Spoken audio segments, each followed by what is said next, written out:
That was terrible. It was awful. It was short. I liked it. Good morning. It's Helen Vandenberg here with, do you remember these? This is Waldorf and Statler. And Meg Mogg, the Wonder Dog. Meg would quite like to eat Waldorf, I think. These are from the Muppet Show. Those of you who, let me just show you Meg. She really wants to eat Statler. Yes, okay, you can have one. Okay, so these guys were from the Muppet Show, and hey, Karma, how you doing? Maybe we should get this one in for a photo shoot. So these guys were from the Muppet Show, Waldorf and Statler, and I grew up watching the Muppet Show, the original, not the new version. And these guys would always heckle.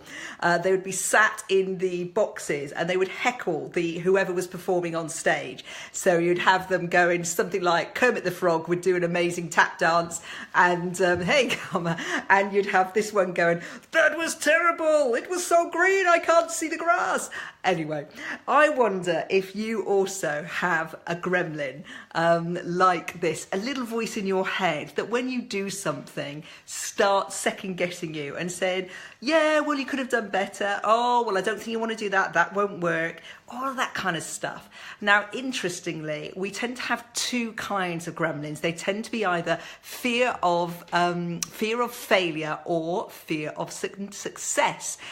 Say, hey, Eleni, nice to see you. Fear of failure or fear of success. Now, fear of failure is pretty common. We all know that one. It's like, what if I embarrass myself when I'm doing this thing? So let's say you're going to do a talk and it's the first time you've done it. Hey there, how are you doing? Is that Catherine? Good to see you. So say it's the first time you've done a talk and or on a new topic, or you're launching something new at this talk. You could quite rightly have all these fears and worries around, what if the projector doesn't work? What if the people don't engage? What if nobody turns up? And that is your gremlin. So that's one type. And then you might have, well, I'll try and get the other one. Hang on a minute. Meg?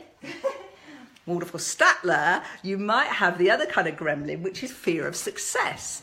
Now, this is interesting. I've noticed this with some clients I've been working with, that when you start getting successful and you're getting those clients and your business is growing, then sometimes, do you often find that you have one foot on the accelerator, but sometimes you also have the handbrake on.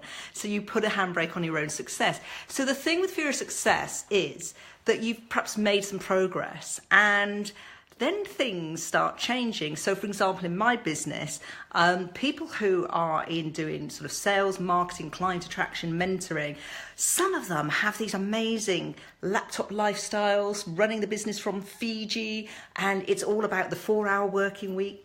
And if I look at that, I think if that's my next step for growth, that's actually not what I want. I would miss the dog that barks in all my videos. I would miss my neighbours.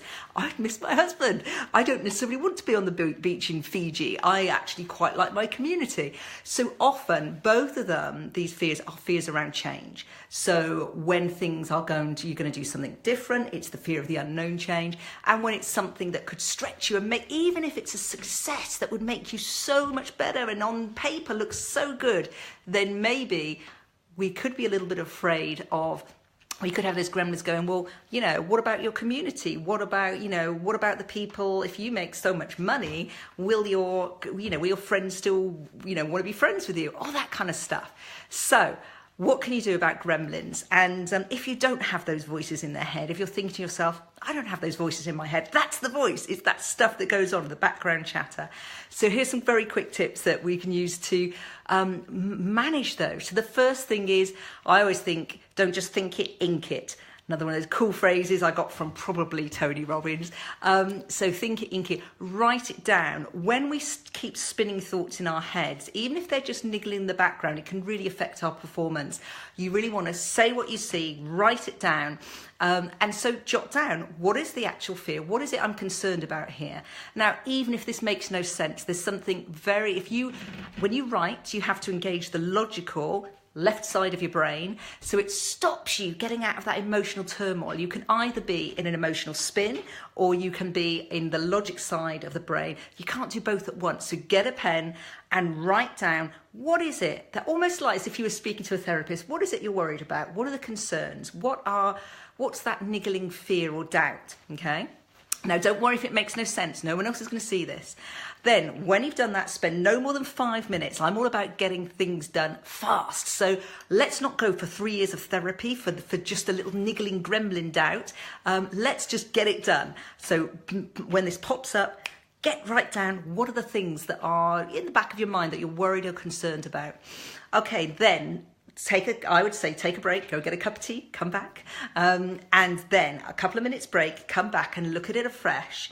And then I want you to go, is it true and does it matter? So if you're worried about, let's say you're running in it, you're putting on an event and you're going, nobody will turn up and my marketing isn't working and I'll forget my slides. So let's look at all of those. Nobody will turn up. Is it absolutely true? Do you know that is true? Well, most of these things we don't. We're catastrophizing. So have a think about, is it something that you know is true? And then you want to go, does it matter? What if it were true? What is the worst thing that could happen? Because I believe very much that even when things go pear-shaped, and I've never met a business owner where they haven't had failures, and frankly, far more failures than successes. But when things go pear-shaped, when they go wrong, you either win or you learn. So it goes the way you hoped it would, or you learn something from it. So there's no way to lose. So unless there is a severe risk to your health, well-being, sanity, or finances, then I would say that is definitely something that you can probably manage. So first, we've got it written down, and so we've got, okay, I'm worried about what if my people don't turn up? What if I don't make any sales? Is it true? Does it matter? Okay, in the grand scheme of things. And another way of saying that is, what's the worst thing that could happen? Okay, so if you do that, then that's fine. You've got a kind of logical answer. This is not to resolve it. Then I want you to get into action. Hey, Anne, nice to see you. I want you to get into action. So you're going from, I've got a gremlin in my head, I'm worried about doing this thing, to writing it down, having a break, so let it all out, and then write it down, and have a break, come back, and then go through each item. Is it true? Does it matter? What's the worst thing that could happen?